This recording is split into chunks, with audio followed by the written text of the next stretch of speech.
नमस्कार दोस्तों, क्या हमारे देश में गरीबों की जानें इतनी सस्ती हो गई है, खासकर पूर्वोत्तर भारत में।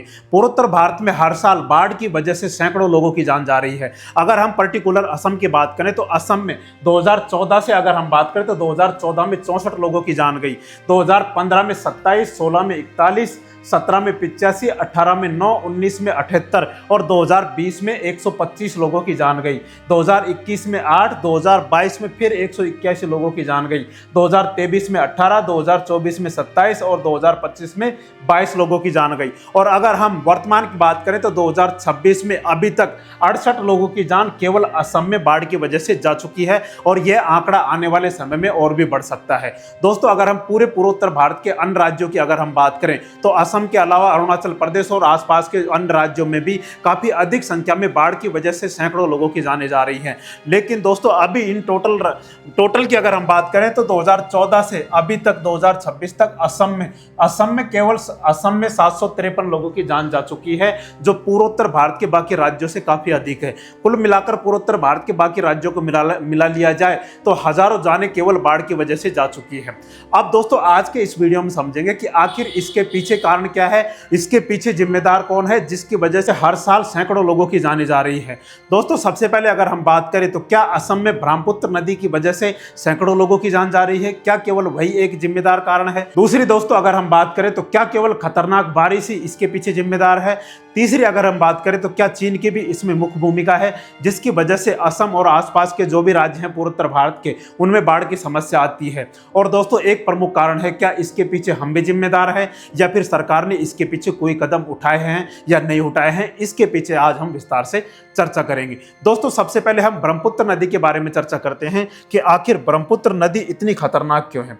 ब्रह्मपुत्र नदी का उद्गम स्थल अगर हम बात करें तो ब्रह्मपुत्र नदी का उद्गम स्थल है तिब्बत के मानसरोवर के पास, ग्लेशियर में तिब्बत के पास से यह निकलती है। तिब्बत से होते हुए तिब्बत में यह यारलुंग त्यासांगपो नदी के नाम से जानी जाती है। तिब्बत में बहते हुए यह फिर अरुणाचल में प्रवेश करती है। अरुणाचल में नामचा बर्मा पर्वत के पास से यह प्रवेश करती है और उसके बाद अरुणाचल से बहते हुए यह आसाम में प्रवेश करती है। आसाम में फिर हमारे भारत में ब्रह्मपुत्र नदी के नाम से जानी जाती है। फिर उसके बाद बांग्लादेश में चली जाती है और बंगाल की खाड़ी में चली जाती है। बांग्लादेश में यह जमुना नदी के नाम से जानी जाती है। इसके कुल प्रवाह क्षेत्र की अगर हम बात करें तो कुल लंबाई है 2900 किलोमीटर।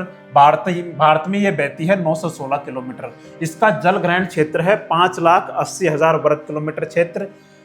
तिब्बत में यह 50% बहती है, भारत में 33% और बांग्लादेश में 17% यह नदी बहती है। अरुणाचल प्रदेश में सियांग दिहांग के नाम से प्रवेश करती है। फिर असम में इसे ब्रह्मपुत्र के नाम से जाना जाता है, मतलब हमारे भारत में इसे ब्रह्मपुत्र नदी के नाम से जाना जाता है।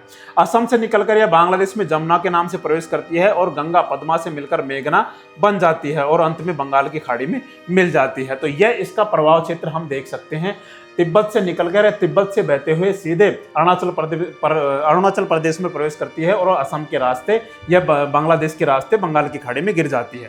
अब दोस्तों, यहाँ पर हमें देखने की जरूरत है, क्योंकि यहाँ पर अगर हम बात करें तो यहाँ पर यह असम को दो भागों में बांटती है, एक तो उत्तरी क्षेत्र और एक दक्षिणी क्षेत्र। या असम के बीचों बीच से बहती है और असम को दो भागों में बांट देती है, जिसकी वजह से असम में काफी अधिक मात्रा में यह अपना बहाव लाती है। अब दोस्तों, जब इसमें बरसात होती है मानसून के दिनों में, तो यह क्या करती है, अपने साथ काफी खतरनाक पानी लेकर आती है, क्योंकि इसके साथ साथ क्या है, जो इसकी जो सहायक नदी है, असम में भी 50 से अधिक इसकी जो सहायक नदी है वो भी इसमें आकर मिलती है, जिसकी वजह से ये क्या करती है, काफी अधिक मात्रा में तिब्बत से ही यह गाद जैसे काफ़ी अधिक मात्रा में जो पत्थरों को काट कर लाती है, बजरी काट कर लाती है और आसपास के जो किनारे हैं उनको भी बहाकर ये लाती है, जिसकी वजह से क्या होता है, इसकी जो गहराई है वो लगातार कम होती जा रही है, जिसकी वजह से इसका जल स्तर क्या होता जा रहा है, ऊंचा होता जा रहा है, जिसकी वजह से आसपास के क्षेत्रों में ये प्रवेश कर जाती है और क्या करती है, ये बहुत ही खतरनाक तरीके से बहती है और बाढ़ की समस्या पैदा करती है। और साथ ही दूसरी दोस्तों, अगर हम बात करें तो भूटान में भी इसी समय काफी खतरनाक बरसात होती है। अरुणाचल प्रदेश में तो होती है और भूटान में भी काफी खतरनाक बरसात होती है और तिब्बत में भी काफी खतरनाक बरसात होती है। तो पूरा क्या होता है, पूरा क्षेत्र जो जल का है वो क्या होता है, बहकर इसी नदी में आता है, आसाम में ही आता है, जिसकी वजह से सबसे अधिक जो बहाव क्षेत्र है वो आसाम में है और आसाम में सबसे अधिक दिक्कत पैदा करता है। एक तो ये पूरी गाद अपने साथ समेट कर लाती है, जिसकी वजह से तलहटी में वो जम जाता है। जल भराव इसका जो जल की गहराई है वो काफ़ी कम होती जा रही है और यह फैलती जा रही है, अपना रास्ता बदलती जा रही है। इसका एक बहुत महत्वपूर्ण कारण ये भी है। दूसरा दोस्तों अगर हम बात करें तो एक ही कारण नहीं है, ब्रह्मपुत्र नदी ही एक कारण नहीं है यहाँ पर बाढ़ का। दूसरा एक और कारण ये भी है कि काफ़ी अधिक संख्या में यहाँ पर बरसात होती है। जैसे हमने देखा कि भूटान में भी बरसात होती है तो पानी इसी में आता है। और साथ ही दूसरा अगर हम बात करें अरुणाचल प्रदेश में बरसात होती है तो भी इसी में आती है। और इसी समय यहाँ पर काफ़ी खतरनाक बरसात भी होती है। और खतरनाक बरसात ऐसी होती है कि जैसे 10-15 मिनट में ही काफ़ी अधिक मात्रा में यहाँ पर पानी बरस जाता है, जिसकी वजह से मौका ही नहीं मिलता संभलने के लिए। और यहाँ पर इसके आसपास में जो भी यहाँ पर खेती करने वाले गरीब लोग हैं और यहाँ पर रहने वाले जो झुग्गी झोंपड़ियों में रहते हैं, वो घर बनाकर रहते हैं, वो क्या करते हैं, संभल ही नहीं पाते। उससे पहले खतरनाक तरीके से यहाँ पर पानी आ जाता है, जिसे संभालना काफ़ी मुश्किल हो जाता है।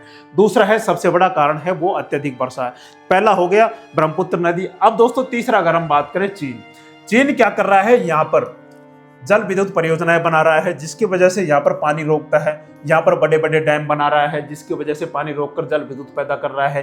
तो वो क्या करता है, अचानक पानी भी छोड़ देता है। ऐसा सुनने में मिल रहा है, अचानक पानी छोड़ देता है बरसात के समय में, या फिर वहाँ पर ज़्यादा पानी मिल जाता है तो यहाँ पर पहले तो रोक कर रखता है, उसके बाद अचानक पानी छोड़ने की वजह से यहाँ पर काफ़ी अधिक मात्रा में पानी आ जाता है। और साथ ही यहाँ पर जो आसपास की जो सहायक नदियाँ हैं उसका सारा पानी भी इसी में आता है, जिसकी वजह से ये बाढ़ की समस्या पैदा होती है। अब दोस्तों आगे हम बात करें तो इसमें क्या था कि काफ़ी अधिक संख्या में पहले से तटबंध बनाए गए थे, एनीकट बनाए गए थे या बांध बनाए गए थे, वो क्या हो चुके हैं, वो जर्जर अवस्था में हो चुके हैं। पहले उनमें पानी आकर ठहर जाता था, भर जाता था, लेकिन अब वो टूट चुके हैं, आधे से ज़्यादा तो ध्वस्त हो चुके हैं, जिसकी वजह से पानी अब सीधे रास्ते से आता है और अधिक मात्रा में वो चौड़ाई लेकर चलता है, जिसकी वजह से वहाँ पर काफ़ी समस्या पैदा होती है। चौथा दोस्तों अगर हम बात करें तो है, हमारे भी कारण है, खुद हम भी इसके पीछे जिम्मेदार हैं। वो किस लिए जिम्मेदार हैं कि काफ़ी अधिक संख्या में यहाँ पर वनों की कटाई की जा रही है। ब्रह्मपुत्र नदी और उसके आसपास के क्षेत्रों में वनों की कटाई की जा रही है, और साथ ही नदी के किनारे अतिक्रमण बढ़ता जा रहा है, लेकिन पानी की निकासी की कोई व्यवस्था ढंग से नहीं की गई है। तो दोस्तों प्राकृतिक कारणों के अलावा कुछ हद तक इसमें हम भी जिम्मेदार हैं।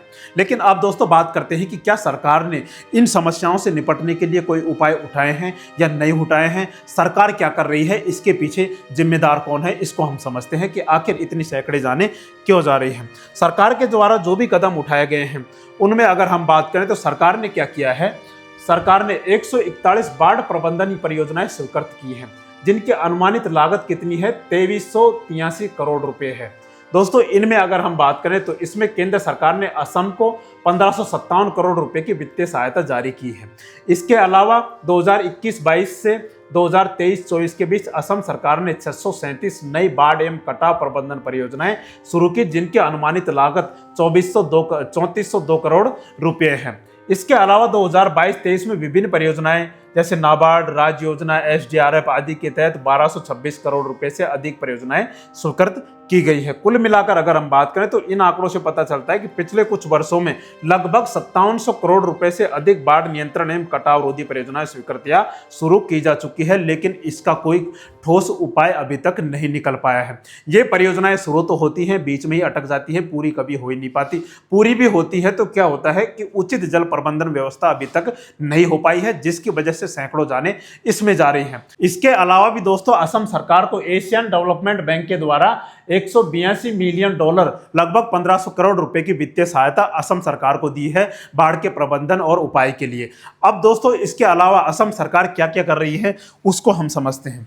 दोस्तों अगर हम बात करें तो अभी क्या हो चुके थे, तटबंधों का निर्माण असम सरकार के द्वारा किया जा रहा है या उनकी मरम्मत की जा रही है, जो टूट चुके हैं या फिर नए तटबंध बनाए जा रहे हैं। उसके ऊपर ब्रह्मपुत्र और उसकी सहायक नदियों के किनारे सैकड़ों किलोमीटर लंबे तटबंध बांध बनाए गए हैं। हर वर्ष मानसून से पहले कमजोर तटबंधों की मरम्मत की जाती है, लेकिन अभी तक उचित कार्य नहीं हुआ है। नदियों की ड्रेजिंग, ब्रह्मपुत्र और कुछ नदियों में गाद सिल्ट हटाने का काम किया जा रहा है ताकि जल निकासी बेहतर हो सके, मतलब नदियों को और गहरा किया जा सकता है। जैसे और भी वहाँ पर गाद आकर जमा हो जाती है, कचरा आकर नदियों के नीचे जमा हो जाता है, जिसकी वजह से उसका जल भराव का क्षेत्र कम होता जा रहा है। उसकी निकासी के प्रबंधन की व्यवस्था भी की जा रही है, लेकिन अभी तक कोई ठोस परिणाम इसके सामने नहीं आ रहे हैं।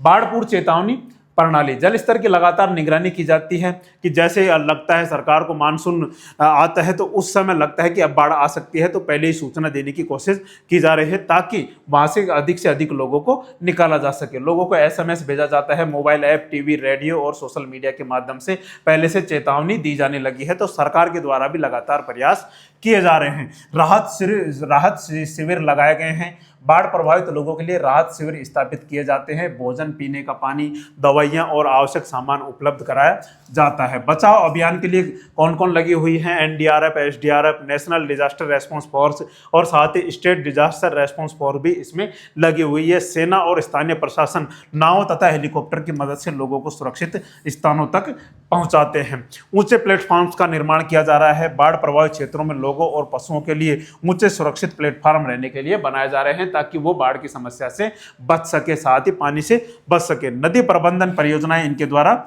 लागू की गई है। दीर्घकालिक योजना पर भी विचार किया जा रहा है। बाढ़ और कटाव को कम करने के लिए केंद्र सरकार के साथ मिलकर ब्रह्मपुत्र बेसिन प्रबंधन, जल निकासी सुधार और आधुनिक बाढ़ प्रबंधन योजनाओं पर काम किया जा रहा है। तो सरकार भी लगातार प्रयास कर रही है, लेकिन वो प्रयास अभी तक पूरी तरीके से सफल हो नहीं पाए हैं। अगर वो पूरी तरीके से सफल हो गए तो जो सैकड़ों जाने प्रतिवर्ष जा रही हैं वो जाने जाना बंद हो जाएंगी और लगातार ये बाढ़ की समस्या जो असम में आ रही है उसको समाप्त किया जा सकेगा। इनके अलावा भी असम में हर साल गंभीर बाढ़ आती है। इसके प्रमुख कारण जैसे हमने बताया, अत्यधिक मानसून वर्षा, ब्रह्मपुत्र और उसकी सहायक नदियों में भारी गाद जमा हो जाना, भूटान और अरुणाचल प्रदेश से तेज जल प्रवाह आना, नदी किनारे का लगातार कटाव और जलवायु परिवर्तन के कारण बढ़ती चरम वर्षा, अत्यधिक वर्षा इसके प्रमुख कारण माने जा सकते हैं। तो दोस्तों, असम सरकार के द्वारा भी काफी कदम उठाए गए हैं, केंद्र भी इसमें सहयोग कर रहा है, लेकिन अभी तक इसके कोई कठोर परिणाम सामने नहीं आए हैं, उचित परिणाम सामने